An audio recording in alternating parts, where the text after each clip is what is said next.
Adelante, por favor. ¿Qué tal, amigos de Plenilunia? Como siempre, nos da muchísimo gusto saludarles en este espacio de Plenilunia junto a ti. Y hoy vamos a presentarles un tema que creo que es para todos en estos momentos de gran interés.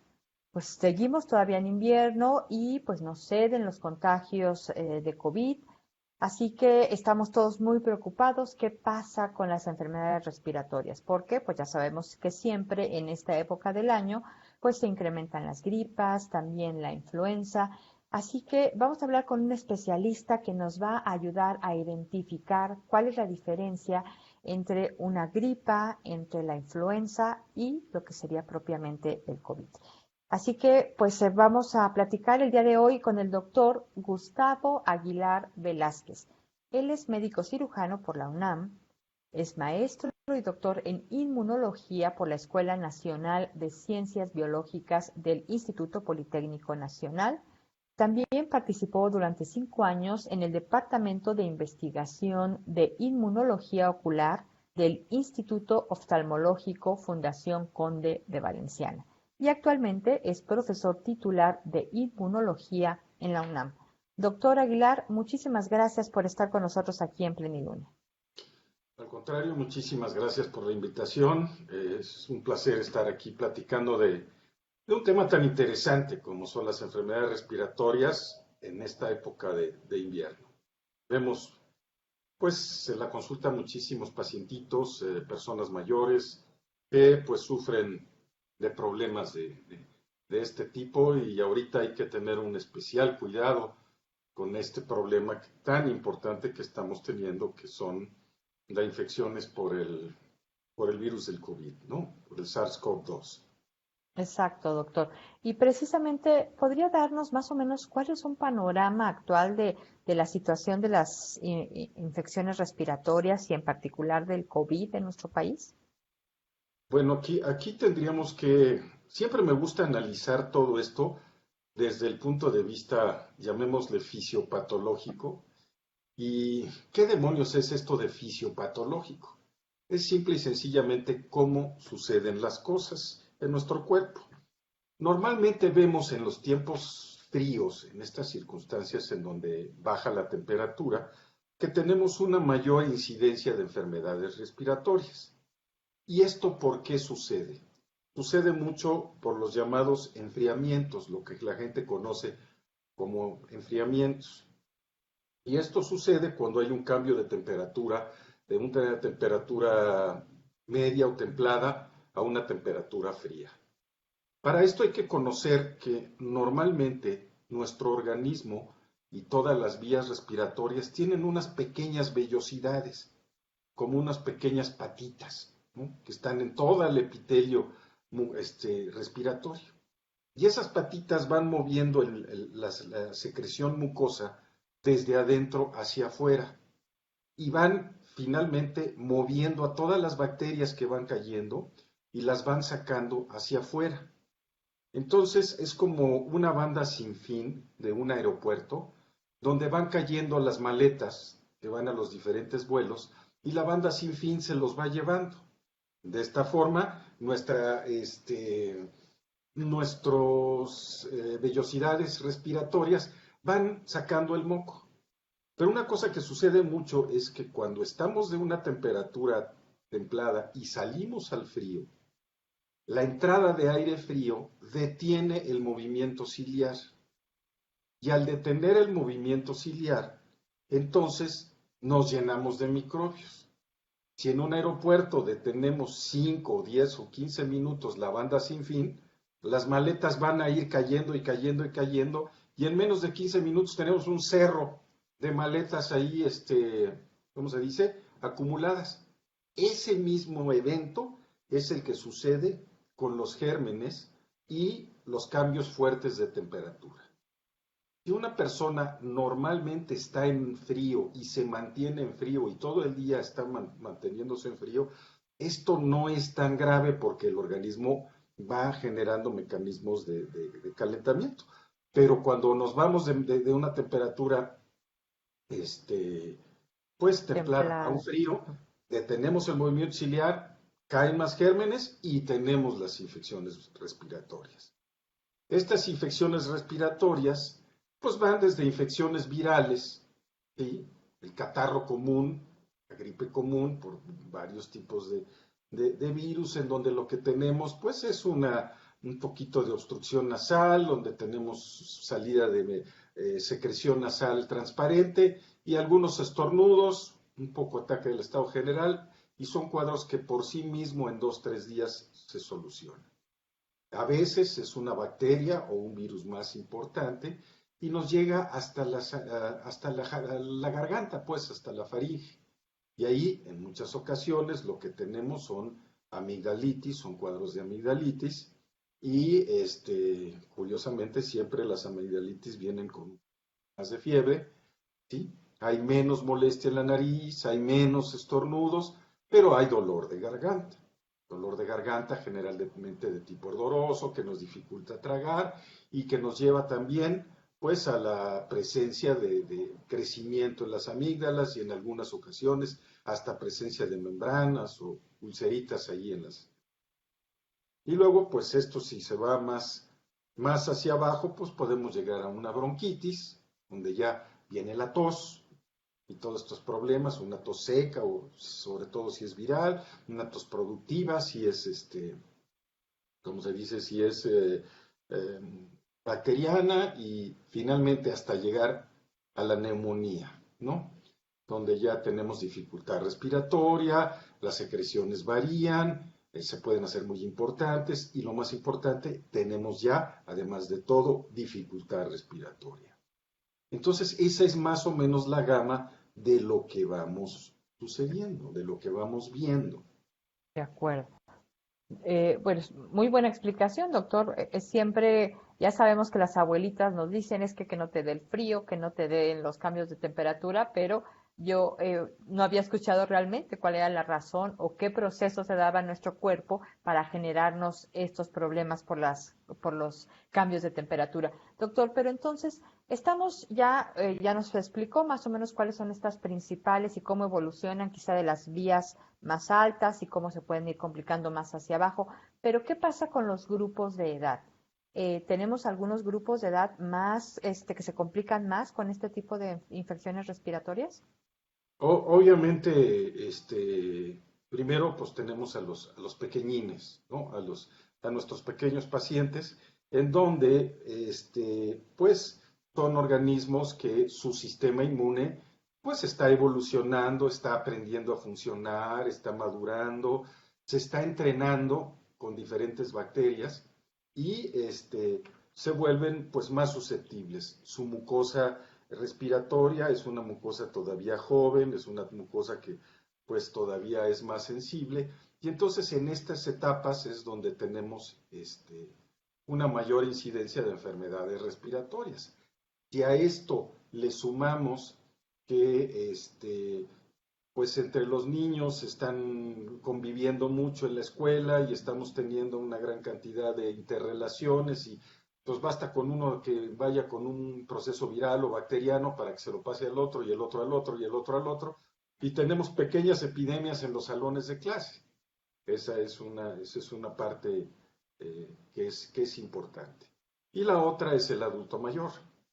Sí, el adulto mayor, en virtud de que su movilidad, esta movilidad que hablamos de las pequeñas patitas, de los vellosidades respiratorias, obviamente funcionan más lento, ¿sí? Entonces, ahí tenemos más riesgo. Dos, el mecanismo de ventilación de los pulmones. Sabemos que los pulmones se mueven y nosotros respiramos porque nuestro diafragma sube y baja y vuelve a subir y vuelve a bajar. Entonces el movimiento diafragmático en los pacientes de edad avanzada o de la tercera edad tiende a ser menor, ¿sí? Tenemos los problemas de sobrepeso, tenemos los problemas de sedentarismo y de muchas otras enfermedades o llamémosle comorbilidades, que ahora está muy de moda la palabra, que están ahí presentes. Y esto dificulta que el paciente de esta edad o de este tipo de pacientes se resuelva los problemas inmunológicos con la velocidad que se necesita, con la eficacia y con la rapidez. Entonces, tanto al principio de la vida como al final de la vida, pues son estas enfermedades mucho más frecuentes que en la población en general. Pero eso no quiere decir que la población de edad mediana esté libre de padecerlas, ¿no? Claro. Doctor, y pasemos entonces ya a tratar de que podamos entender estas diferencias entre estos principales grupos de enfermedades respiratorias que ya nos hablaba usted que puede ser una simple gripa, pero o puede ser una influenza o, pues y ahora en el caso actual como estamos, puede ser COVID. ¿Cómo podemos diferenciar en estos tipos de diferentes de infecciones? Eh, Mira, yo creo que ahorita estamos en un momento en donde la, el análisis epidemiológico es mucho más importante que la clínica. ¿A qué me refiero? Probablemente en mis 40 y tantos años de médico nunca me había tocado ver una enfermedad tan polimorfa, ¿sí?, como el COVID. Hemos visto pacientes con COVID que no tienen absolutamente ningún síntoma. Tenemos pacientes de COVID que han pasado el COVID con algunas molestias oculares en relación a conjuntivitis, algo de secreción nasal y párale de contar. En otras circunstancias hemos visto un signo o un síntoma muy alentador o muy importante, que es la pérdida del olfato y la pérdida del gusto. Hay pacientes que empiezan, pues, súbitamente, ¿sí?, con una pérdida del olfato y súbitamente con una pérdida del gusto. Entonces, eso es una parte muy interesante porque es probablemente el síntoma más característico de esto. Y cuando esto se acompaña con un dolor muscular, dolor óseo y un cansancio muy importante, cuidado, estaríamos presentes hacia un paciente con COVID. Otros pacientes, pues ya empiezan a tener complicaciones pulmonares, en donde observamos tos, donde observamos dificultad respiratoria y pues los pacientes se empiezan a sentir malitos. ¿Cuál sería entonces lo más importante para diferenciar todas estas enfermedades? Pues aquí entra el aspecto epidemiológico. Si ha habido un contacto con alguna persona que haya tenido COVID. Hoy por la mañana, en una conferencia que estábamos platicando, varios médicos decían que en este momento una infección respiratoria es COVID hasta no demostrar lo contrario. Okay. Tenemos tantos casos, hay una pandemia, ha habido tantos contagios que siempre debemos de pensar y tiene que estar en la mente del médico la presencia de un COVID. ¿Cómo lo vamos a identificar? Pues solamente con la prueba, con las pruebas de laboratorio, el famoso PCR o la prueba que identifica anticuerpos contra fragmentos del virus. Entonces, ahí es un poco el criterio médico y es tal vez en este momento donde sea más importante, en donde un paciente que comienza básicamente con ataque al estado general, con una sensación febril y ya sea situaciones a nivel nasal, situación a nivel de laringe o de garganta o a nivel de tos, debe de acudir a su médico para un estudio más profundo y valorar si se trata o no de un paciente con un posible COVID. Creo que en este momento lo más importante es el estudio epidemiológico, el saber si hubo contacto con esa persona. Claro. Doctor, y también el otro día escuchaba a un médico comentar que este año, bueno, por lo menos desde que inició el invierno, ha sido el año en el que menos casos de influenza ha tenido. ¿Usted tiene algo de eso? ¿Cómo ve los casos de influenza este año? Hay una situación muy importante. Yo creo que este doctor con el que usted oyó definitivamente tiene razón. ¿Por qué? Primero porque los niños no han ido a la escuela, ¿sí? Y entonces ellos muchas veces son vectores de contagio. Entonces tenemos a toda la población, toda la población escolar, infantil, adolescentes, todos están prácticamente en su casa. Gran cantidad de los adultos están en su casa. Y la otra, pues es que los estudios estadísticos y todos los reportes estadísticos, pues han estado llenos de pacientes de COVID y esto ha desplazado de alguna manera a los pacientes más bien no ha desplazado a los pacientes, ha desplazado la identificación de pacientes con influenza. Pero yo creo que la parte más importante en relación a la disminución de la influenza ha sido primero que mucha gente por el miedo al COVID pues ha ido a vacunarse, cosa que antes no hacía. Segundo Claro. factor, los niños, adolescentes y jóvenes están en casa, lo cual impide que haya primero la exposición al frío, segunda la exposición al virus y la tercera, pues toda esta problemática del COVID que ha desplazado prácticamente la atención médica o la ha enfocado básicamente a esta enfermedad. Doctor, y bueno, ya hablaba usted de que ahora, pues con cualquier síntoma, bueno, siempre es importante desde luego consultar al médico, pero quizá ahora en estos momentos con la pandemia es todavía más. Pero entonces, ¿qué pasa con la terrible costumbre que tenemos en México de automedicarnos? Siempre, pues al primer síntoma, pues es que tómate esto, ya me lo recomienda mi amiga, mi mamá. Entonces, ¿qué cuidados y cómo y qué tan importante es que en estas circunstancias evitemos la automedicación? Sobre todo porque hay muchos productos de venta libre en el mercado que precisamente están enfocados a infecciones respiratorias. Yo creo que hoy más que nunca, Penélope, eh, tenemos que tener mucho cuidado con la automedicación. ¿Por qué? Porque muchos medicamentos en un determinado momento pueden favorecer la agravación de un cuadro de COVID. ¿Sí? En lo personal, por ahí se estuvo mencionando que la dexametasona era un muy buen medicamento para el COVID. Y en efecto, es un muy buen medicamento para el COVID, pero cuando el COVID está ya en una fase descontrolada. Platicábamos hace rato que hay dos partes, o pudiéramos dividir al COVID en dos partes. En la primera parte, o en la primera semana, es donde el sistema inmune está tratando desesperadamente de acabar con el virus, de eliminar el virus. Y muchas veces lo logra. Y en una segunda semana vemos que el paciente va mejorando y se recupera.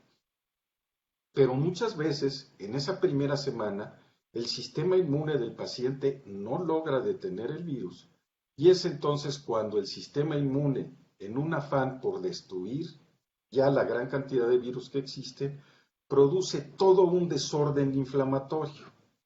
Y es en ese momento donde hay ese desorden inflamatorio, donde la dexametasona, esta cortisona, ha sido muy útil para salvar la vida de muchos pacientes, donde los anticoagulantes también han sido una parte muy importante porque dentro de este fenómeno inflamatorio también la coagulación se altera. Pero resulta que hemos visto que pacientes que comienzan apenas con el primer cuadro y ya se tomaron un anticoagulante y ya se pusieron 3 ampolletas de cortisona, cuando en ese momento precisamente resulta completamente contraindicado comenzar con un medicamento que es inmunosupresor y que va a detener la respuesta inmunológica contra el virus. ¿Qué tenemos que hacer? Pues estar muy pendientes de la automedicación. Se platicaba el otro día en una mesa redonda en relación al abuso de los medicamentos.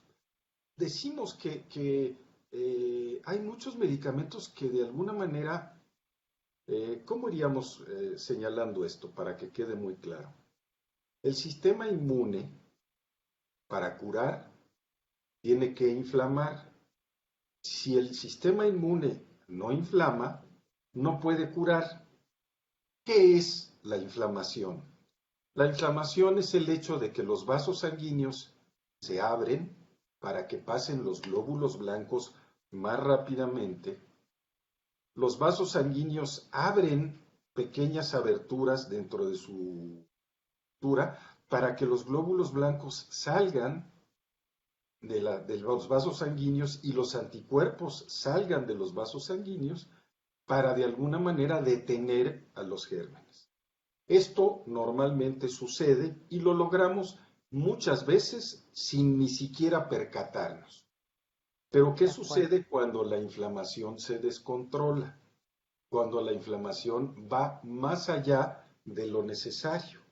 Es ahí cuando nos empezamos a sentir mal, cuando tenemos ciertos problemas, donde hay el ataque al estado general. Valga la pena señalar que la fiebre y la inflamación no son producidas por los gérmenes. La inflamación es producida por el sistema inmunológico con el objeto de llegar más rápido, más eficaz y más fuerte al lugar donde está la infección. Y entonces resulta que ante cualquier cosa, pues damos antiinflamatorios, damos el antipirético, damos el antihistamínico, cuando realmente lo que ese paciente necesita es un poco de reposo, bebidas calientes, y si fuera descontrolada la fiebre, pues manejar un poquito estas circunstancias. ¿Sí? Entonces, aparentemente, una de las cosas que hemos visto durante el ejercicio de la medicina, antiguamente, pues las abuelitas tenían esa sabiduría que les había dado la edad y nos cuidaban. Cuando yo era chiquito, hace como 100 años, nos cuidaban y era quedarse en casa. Y actualmente en la sociedad la apuesta de la curación va al medicamento. Entonces yo me tomo un medicamento y sigo trabajando y sigo tomando bebidas frías y me salgo en la mañana aunque haga frío, y entonces un cuadro gripal que pudiera durar un par de días en casa con tés calientes se convierte en una sinusitis que nos tarda 6, 8 meses en salir adelante. ¿Por qué? Porque el paciente no se cuidó. No tuvo la precaución de cuidar a su organismo, de darle la oportunidad a su sistema inmune que generara una respuesta adecuada en contra de este germen que fue, por el cual fue, pues, infectado. Doctor, ¿y qué papel juegan aquí los antibióticos? Porque ya hemos escuchado muchas veces que cuando se trata de procesos virales, pues los antibióticos no funcionan. Sin embargo, es muy común que se les recete a las personas que padecen algún proceso infeccioso respiratorio, sí se les recetan antibióticos. ¿Por qué? ¿Ahí qué papel juegan? Desde el punto de vista muy ortodoxo de la infectología, definitivamente ante una enfermedad viral no debemos de usar antibióticos. No hay una razón realmente para usarla. Pero aquí entra en muchas circunstancias la clínica en el sentido de que muchas veces o el paciente no ha presentado claramente una diferenciación entre si este cuadro es viral o si este cuadro es bacteriano. Muchas veces los cuadros virales pueden ser muy fácilmente identificados por el médico en relación a los síntomas que producen. En otras ocasiones no lo es tanto. Y en otras ocasiones las infecciones bacterianas llegan a ser muy características y podemos saber que se trata de una infección bacteriana. Si nos fuéramos a la ortodoxia o fuéramos muy ortodoxos, deberíamos en un paciente que presenta un cuadro infeccioso de vías aéreas superiores, sería tomar un cultivo, hacer un antibiograma y dar el antibiótico más indicado para estos pacientes. Pero esto nos tomaría 3 o 4 días.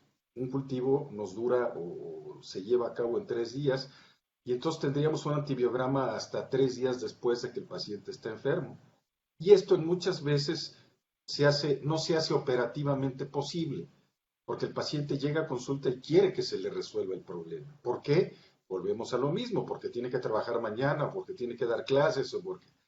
Entonces, en muchas circunstancias, ante la duda de una enfermedad bacteriana y las características que tenga ese enfermo, uno puede más o menos pensar qué tipo de bacteria es y utilizar el antimicrobiano. Es tal vez por eso que se usen muchas veces antimicrobianos o antibióticos en pacientes que tienen enfermedades virales. Y otra de las cosas que sucede en no pocas circunstancias es que ese paciente que empezó con una enfermedad viral, con una rinitis viral, un catarro simple, pues resulta que no se cuidó, se fue a trabajar y se desveló en la noche y tiene la presión del jefe, y entonces probablemente pudo su sistema inmune sacar al sistema o al virus, pero ya se contaminó con una enfermedad bacteriana. Entonces, ¿qué Claro. necesitamos? Necesitamos la opinión y el criterio del médico para saber en qué momento realmente usamos o no utilizamos el antibiótico. Porque definitivamente hay pacientes que tienen un cuadro gripal, van, compran una ampolleta de tal antibiótico y 3 ampolletas se acabó. ¿Sí? Muchas veces el antibiótico es tan potente que pues acaba con flora propia, flora bacteriana, que puede ser también importante. Actualmente la medicina está descubriendo lo que se llama el microbioma o el genoma microbiano que tenemos. Y entonces hemos encontrado que el ser humano tiene miles y miles de bacterias, perdón, viviendo en todo su organismo. Y que esas bacterias nos ayudan a protegernos de las bacterias malas. Es como en un cine. Si en el cine las bacterias, las butacas están ocupadas, pues nadie se va a ir a sentar en esas butacas, ¿sí? En cambio, si esas butacas las desocupamos por un mal uso de antibióticos, pues puede llegar cualquier otro germen a establecerse ahí. Entonces, esa parte también es una situación que tenemos que analizar. Exacto, doctor. Y bueno, hay que recordarles a nuestros amigos de Plenilunia que, bueno, vamos a continuar con algunas preguntas con el doctor, pero también vamos a plantearle las dudas y preguntas que ustedes nos escriban. Ya saben, ahí en el chat que aparece en nuestro chat de Facebook para que el doctor responda sus propias dudas y preguntas. Doctor, y bueno, entonces ya nos explicaba de cómo, pues ante la cantidad de contagios que estamos teniendo de COVID, ahorita los médicos están inclinándose que si hay algún síntoma respiratorio, pues antes que nada hay que descartar que no sea COVID, ¿no? Pero si es una gripa o una influenza, entonces, ¿cuáles son los tratamientos más adecuados cuando se trata solamente de este tipo de infecciones? Bueno, si tenemos una rinitis bacteriana, digamos que prácticamente son autolimitadas, ¿sí? Las rinitis virales son enfermedades que prácticamente se alivian solas.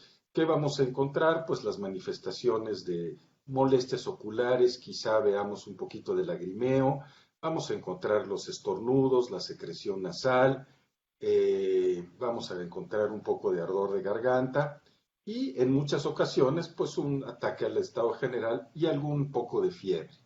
¿Sí? ¿Qué vamos a pedirle a ese paciente? Pues a este paciente lo vamos a detener un poquito en casa, vamos a pedirle que descanse, vamos a utilizar algunos antiinflamatorios de los clásicos, no esteroideos, y probablemente estos antiinflamatorios tienen también efectos antipiréticos y si es muy importante la secreción nasal, tal vez un antihistamínico y algún lubricante nasal.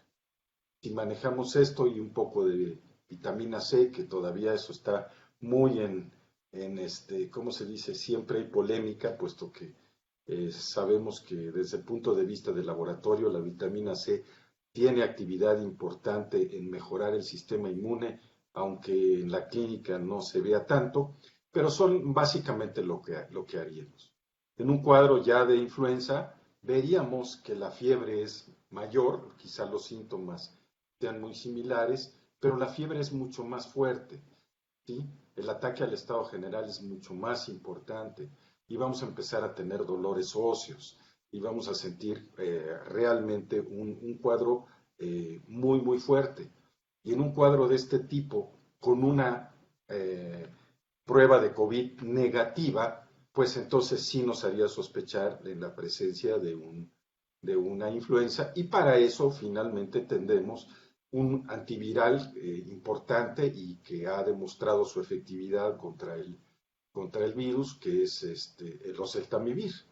¿Sí? Entonces sí tenemos la posibilidad de manejarlos. A diferencia, y esto es importante, del COVID en donde no hay un antiviral que haya demostrado efectividad contra el COVID.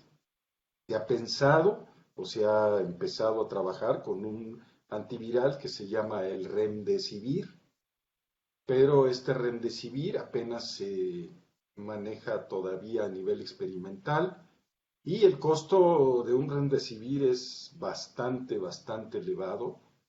Se plantea que puede, más o menos el costo de un tratamiento de Remdesivir pudiera andar por ahí de los 64,000 pesos o algo por el estilo.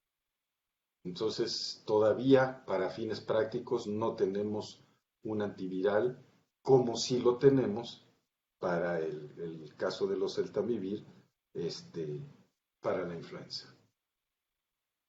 Doctor, y en el caso de pacientes con asma o con alergias, ¿cómo o qué cuidados especiales deben de tener para evitar infecciones respiratorias? Bueno, en términos generales, ahí hay una situación importante.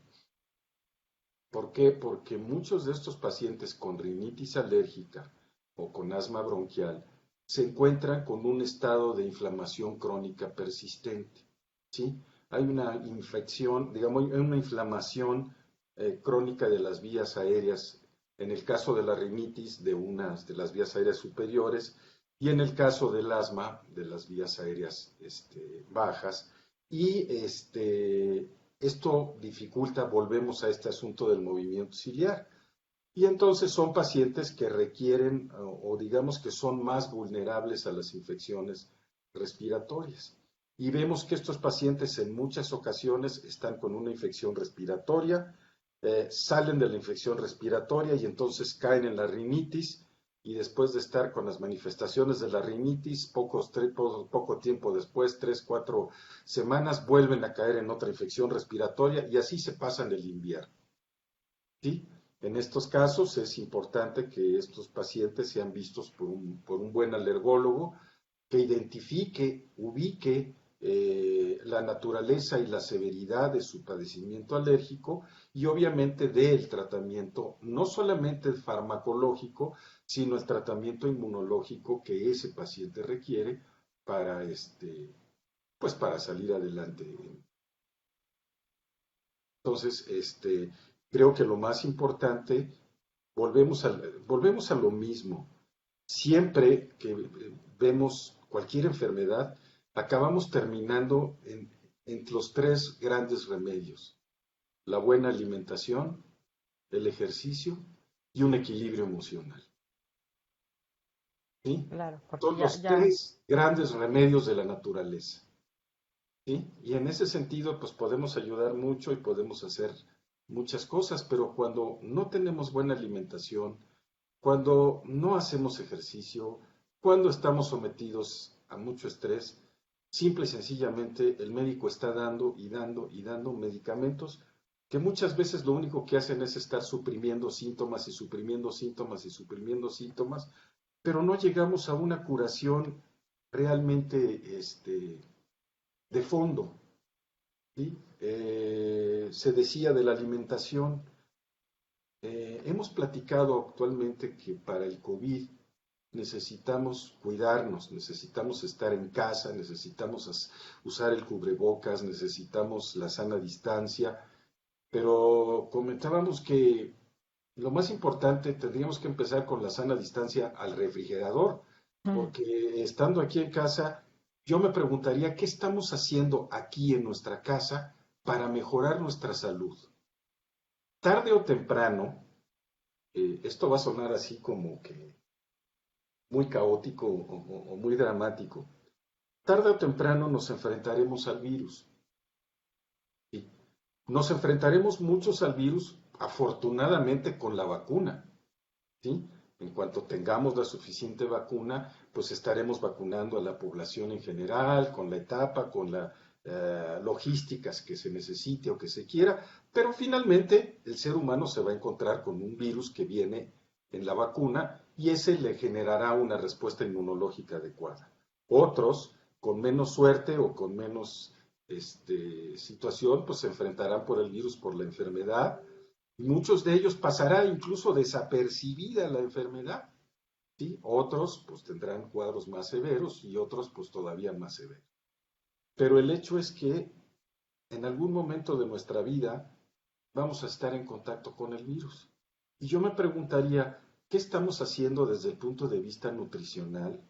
¿Qué estamos haciendo desde el punto de vista de ejercicio o de alguna actividad física en casa? ¿Y qué estamos haciendo para mantenerlos pues lo menos tristes posibles o lo más contento posible, dependiendo de cada uno?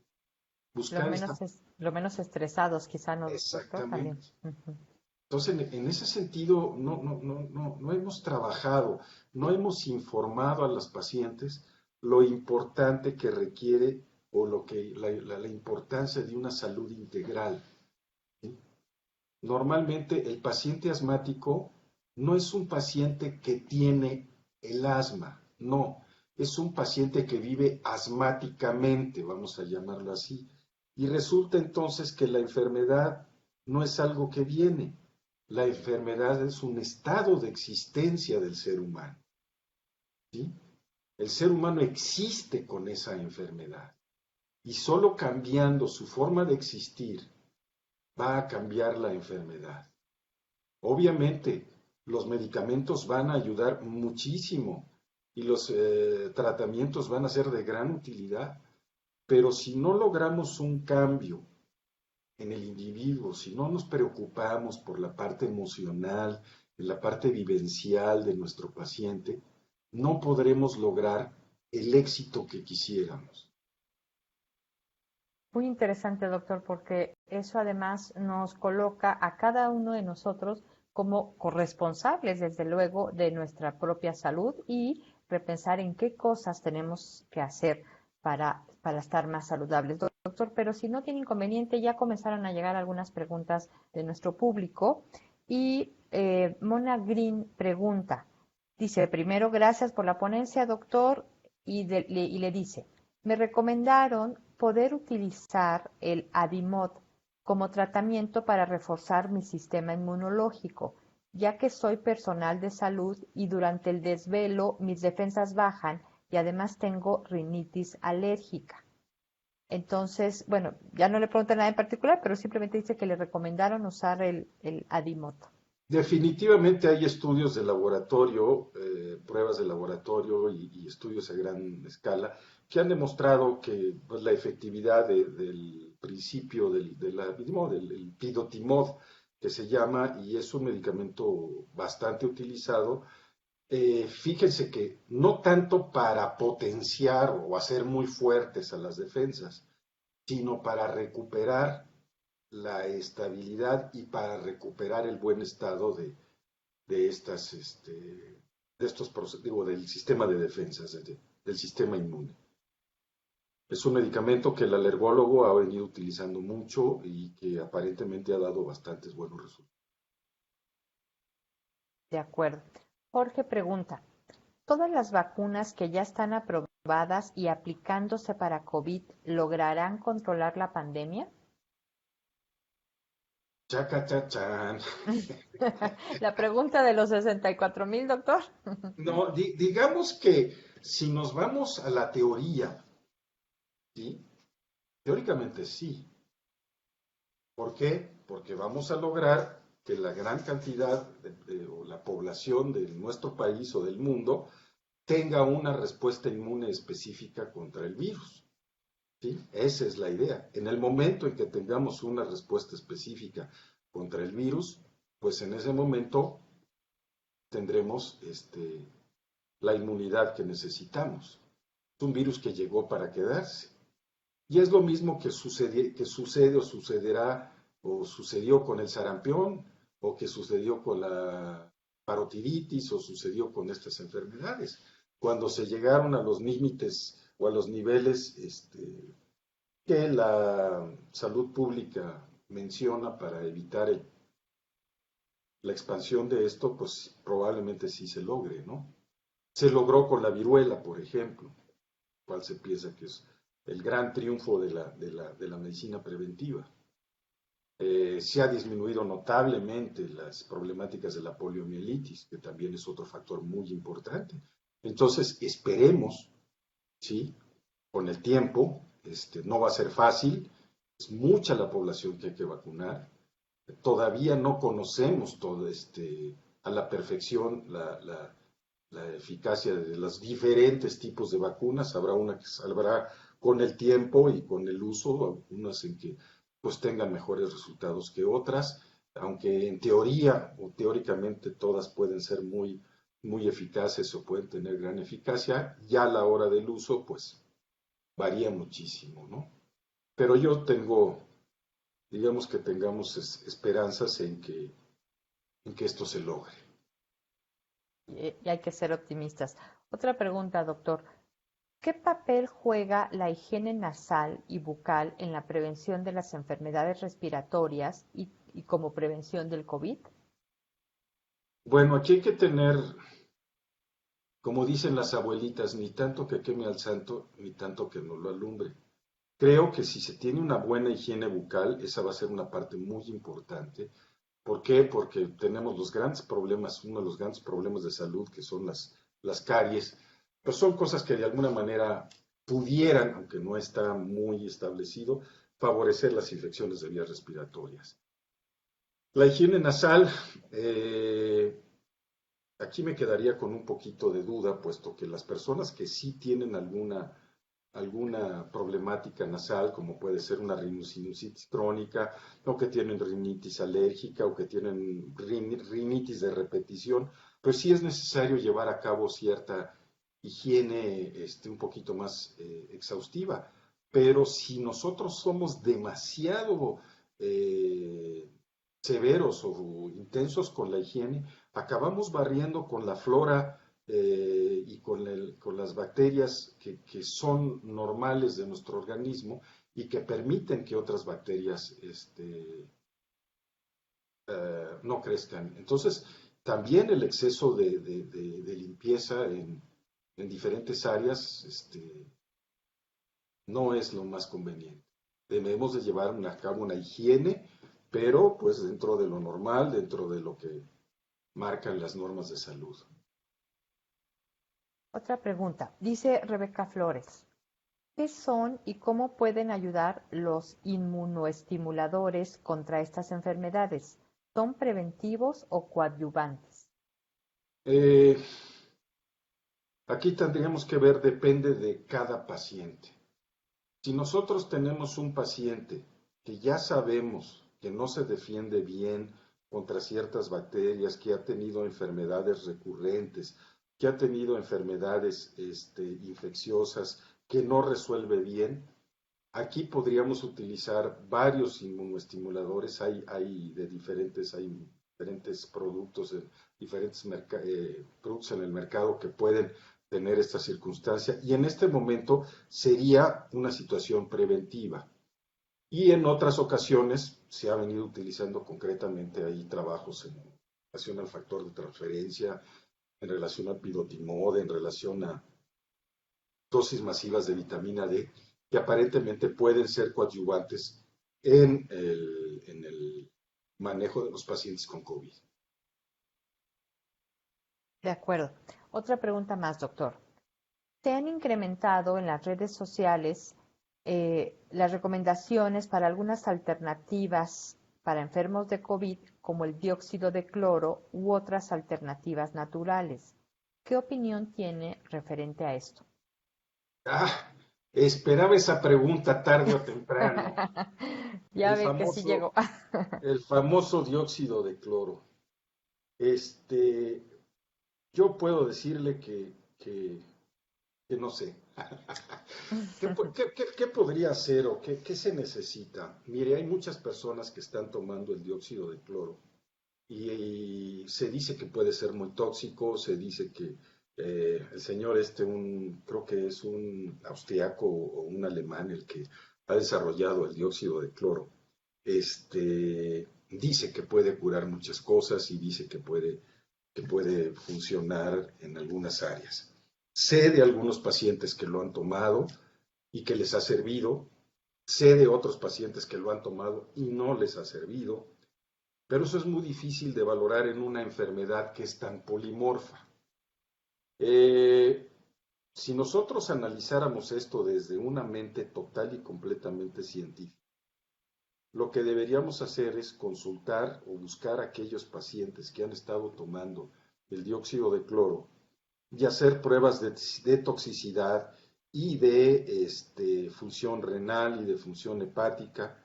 Y si vemos que realmente no tiene la toxicidad que se dice o no la tuviera, pues entonces el siguiente paso sería proceder a hacer un estudio doble ciego, bien controlado, en un hospital con un estudio auspiciado por una universidad, en donde se valorara la situación hepática, donde se valorara la función renal y donde un gran número de pacientes, estaríamos hablando por lo menos, no sé si unos 1000 tratados con dióxido de cloro y otros no tratados con dióxido de cloro, y entonces en ese momento podríamos valorar si sirve o no sirve. ¿Sí? Creo que en este momento estamos acudiendo a muchísimas situaciones que deberían ser valoradas. ¿Sí? En ese sentido puedo decir que si habláramos como verdaderos científicos, deberíamos estar ante la duda de este producto y someterlo al juicio de la investigación clínica y de la investigación biomédica. Y solo después de una situación de este tipo pudiéramos emitir un juicio que pudiera ser más o menos correcto. De acuerdo, doctor. Otra Mientras tanto, pregunta. todo queda en especulación. Exacto, sí. Otra pregunta más. Dice, ¿cuáles son los síntomas principales que necesita saber la gente para no confundir una gripe con el COVID, ya que se tiene mayor posibilidad de sanarse si se empieza a tiempo un tratamiento? Creo que más o menos lo ha estado comentando presente a lo largo de la plática, pero a lo Yo mejor si creo que pudiera usted resumir. exactamente. Lo primero es, uno, si ha habido contacto con el COVID, con algún paciente. Yo creo que lo primero. Lo segundo que vemos en aparecer frecuentemente es el cansancio y el ataque al estado general. ¿Sí? Un cansancio muy fuerte, un ataque al estado general muy importante y fiebre. Fiebre que aumenta y es bastante rápida, sube bastante rápido y si a eso le agregamos la falta de olfacción, o sea, la dificultad para la función olfativa de la nariz y la falta de gusto, esto nos haría pensar definitivamente en un cuadro de COVID. O si tenemos el ataque al estado general, la fiebre y aparecen por ahí algunas evacuaciones diarreicas, también nos harían pensar en un cuadro de este tipo. Por eso es tan importante el acudir con su médico y llevar a cabo una buena valoración integral del paciente. Exacto, sí. Siempre, ante todo, acudir con el especialista, ¿no? Y bueno, desde luego, pues, como decía usted, evitar automedicarnos. Doctor, y también al inicio de la plática, pues, mencionó a los niños, ¿no? Pues, en ese momento de la vida apenas está comenzando a formarse de manera importante el sistema inmunológico y de cómo pueden defenderse de las enfermedades. Entonces, ¿cuáles son algunos cuidados importantes que podemos tener con los niños para ayudarles a evitar estas infecciones respiratorias? Bueno, para evitar las infecciones respiratorias, pues lo que hemos dicho, ¿no? Una buena alimentación, frutas, especialmente la vitamina C por vías naturales, el cuidar los cambios de temperatura, el evitar el contagio con otros, ¿cómo se llama? Con otros pacientitos que pudieran estar en ese sentido enfermos. Y aquí yo haría una parte muy importante, el hecho de que muchas veces vemos, nos ha tocado en el consultorio, que pues mandan a los niños o los envían a los niños a la escuela cuando están verdaderamente enfermos, ¿sí? Entonces la mamá tiene que trabajar, el papá está trabajando y le dan un antihistamínico, un antipirético y mandan al niño a la escuela y entonces hacemos un contagiadero del terrible de los mil diablos. Y por otro lado, el hecho de que, eh, ¿cómo decirlo? Pues el descuido a veces de los mismos niños de que pues se quitan la chamarra, comparten Estornudan, bebidas, o ajá, estornudan, y a veces también sucede que pues está el niño me ha tocado que tenemos un niño enfermo, pero pues es la fiesta del primo, ¿sí? claro. Y es la No fiesta pueden del faltar. primo, no puede faltar a la fiesta del primo, y entonces, ¿qué hacemos con la fiesta del primo? Y ahí va el niño con todos los cuadros respiratorios y Y ya contagió a todo el mundo. ya contagió a todos los niños. Entonces, en esa parte es una parte importante. Y otra que vale la pena mencionar es que los niños tienen muchísimo mayor cantidad de tejido linfoide, o sea, de sistema inmune que los adultos. ¿Sí? Tal vez no sea tan maduro ni esté tan entrenado como el de los adultos, pero definitivamente hay mucho más tejido inmunológico en la infancia que en la vida adulta. Así pues, hemos visto que en niños menores de 10 años, las complicaciones de este virus SARS-CoV-2, pues prácticamente son mínimas. Entonces se planteaba que por qué no van a vacunar a los niños, pues prácticamente porque no necesitan la vacuna. Prácticamente los niños salen adelante muy, muy fácilmente. La complicación de los niños es prácticamente del 0,6%, algo por el estilo. Muy pequeña. Entonces es muy pequeñita, ¿no? Entonces eh, creo que sí, creo que en ese caso es eh, importante para la tranquilidad de los papás que el gran problema de los niños es que se contagian del virus y contagian al papá y contagian al abuelito, y aunque ellos prácticamente no les pase nada. Claro. Doctor, pues ya estamos prácticamente llegando al final de nuestra plática.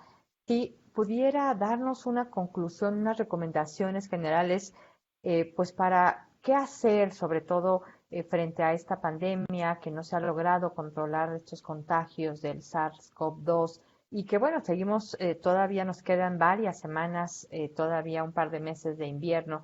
Así que, ¿qué recomendaciones nos haría para tratar de llevar mejor estos semanas que quedan de invierno?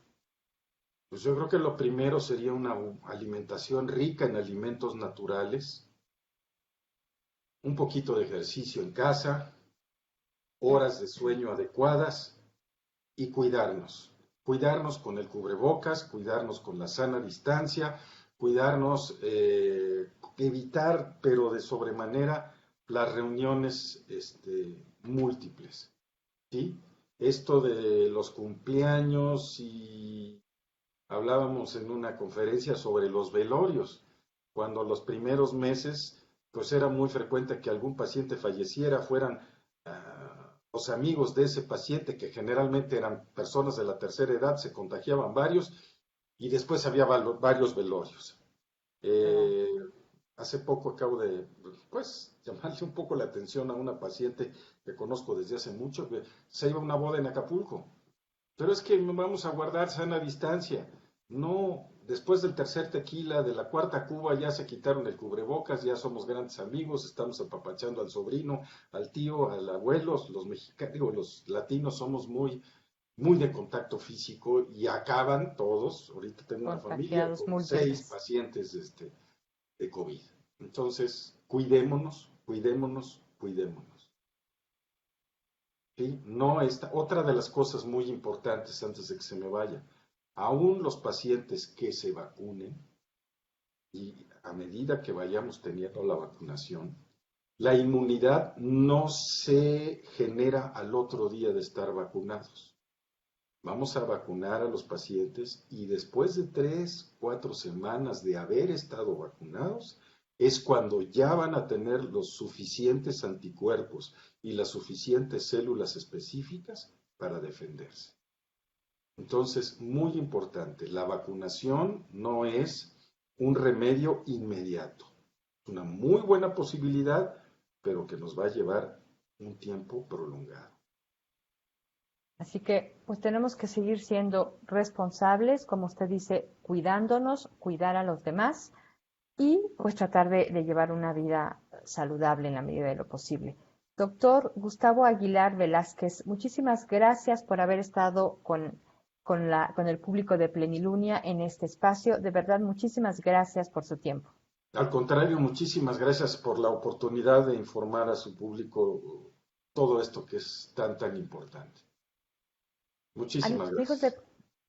Amigos de Plenilunia, pues ya saben que aquí cada jueves tenemos este espacio de Plenilunia junto a ti, con los temas que más le interesan y con los mejores especialistas para usted. Gracias por acompañarnos y hasta la próxima.